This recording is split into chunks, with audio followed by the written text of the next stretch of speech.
A woman whose terminally ill husband chose suicide over a prolonged, painful death is urging New Zealanders to allow people the option to die with dignity. The public will be asked to vote yes or no to the End of Life Choice Act 2019, coming into force at this year's October 17 referendum.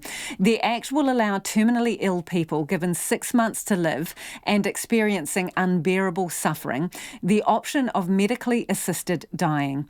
Eva Corlett has this story and a warning, its content may disturb some people. He looked after himself, but just in the last year of his life, in 2014, the tumour exudes hormone and it damaged his heart. This is Heather Gregory speaking about Richard, her husband of nearly 30 years. We knew it could happen, and we were monitoring it, but when it happened it was very sudden and very severe. So basically he was suffering heart failure, so he wasn't getting enough oxygen and his body was breaking down. The father to their 5 children was diagnosed with carcinoid cancer at 58 years old. He felt he was losing control, and on the day he decided to end it all, he'd been sitting on the sofa just over there in the sun. It was actually this time of year. He died at the end of this month. And he had a nap in the sun, and when he went to push himself up, he couldn't. He wasn't strong enough. On that night in 2014, Heather went off to her quiz night in her hometown of Hastings. While she was out that night, her husband took his own life. The fallout from Richard's suicide was distressing.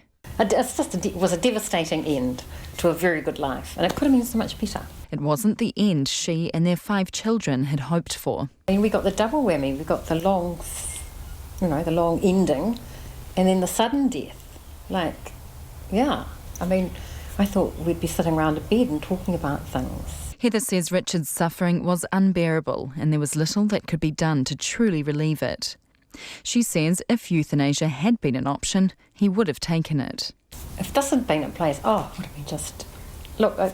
would have just changed the whole dynamics of the whole situation leading up to it and the final moments and the time afterwards. Heather says the public has a very medically assisted life and that should be extended to a medically assisted death. It's not going to cause extra people to die because these people are dying anyway, but the manner of their death will be just so much more supportive, compassionate, kind.